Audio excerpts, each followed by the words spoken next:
Nuggets.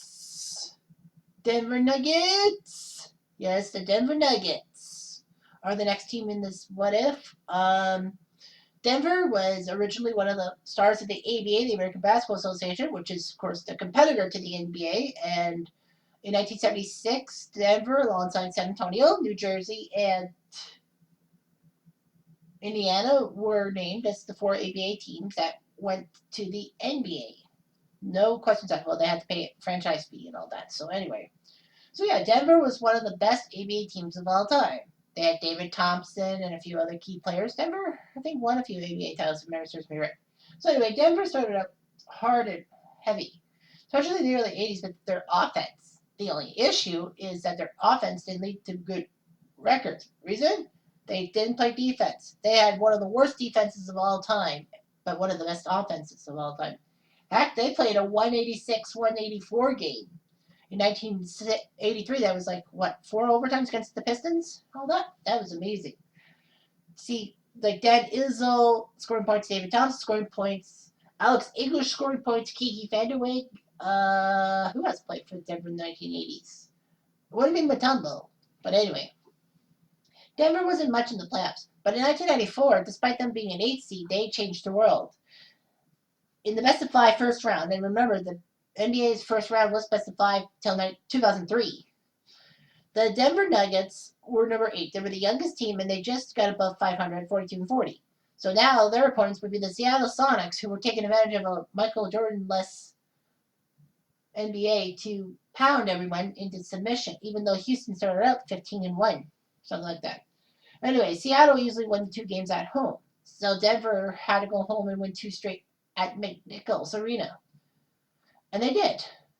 They forced game 5 back in Seattle at what was the Seattle Center, turned into the Key Arena, of course. And Seattle thought they had it, but Denver struck back. They forced Seattle to hit a three-pointer at the buzzer in regulation to force overtime.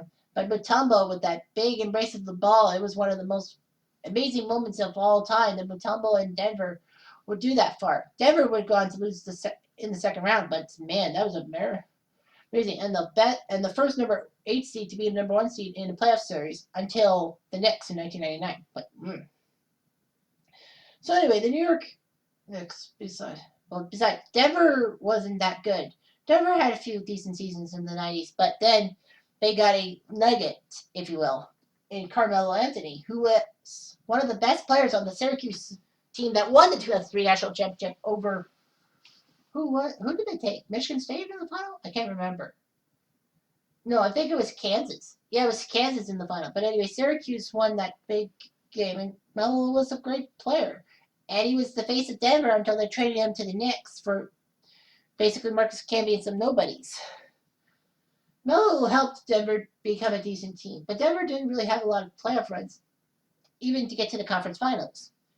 But Denver took a little-known Kentucky player by the name of Jamal Murray. Jamal Murray was great for Kentucky, and he was going to be a star. Denver picked him up, and, 2019 Nuggets looked good. They shocked San Antonio in 7 games. I thought San Antonio's playoff experience was going to crush Denver.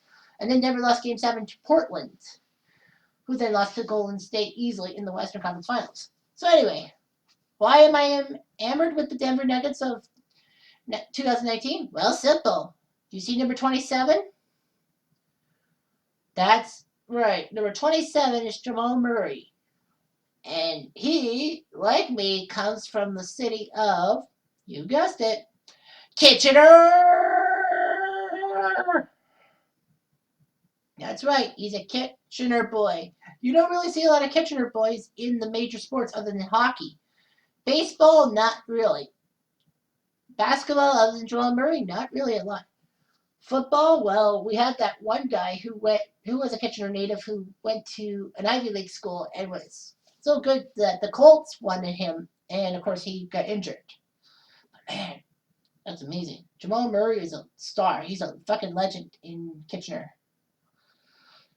So anyway, the 2019 Nuggets did well and as a 3 seed, but lost to Portland as a 2 seed. They lost to Portland at home in Game 7. Win or lose. But anyway, you know this what if. So Denver will have the what if that they'll face the Golden State Warriors. Win or die.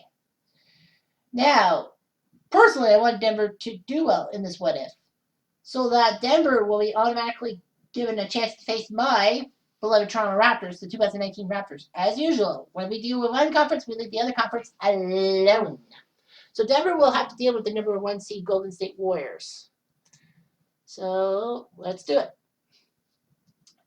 All right, so Jamal Murray, Gary Harris, Will Barton, Paul Millsap, and Nikola Jokic for the 54-win Nuggets against the 57-win Warriors of Steph Curry, Klay Thompson, Kevin Durant, Draymond Green, and DeMarcus Cousins. It's amazing how the Golden State Warriors front five has changed. Curry's hurt, Thompson's hurt, Durant is hurt / sent to Brooklyn, Draymond Green is hurt, and DeMarcus Cousins, I think, went somewhere else. I don't know where he went.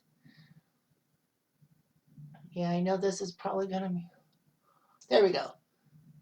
Well, the Denver Nuggets get crushed by the Warriors, 135-111 in game number 1. Jamal Murray only puts up 9 points. Yikes. Jokic, 18. The best guys off the...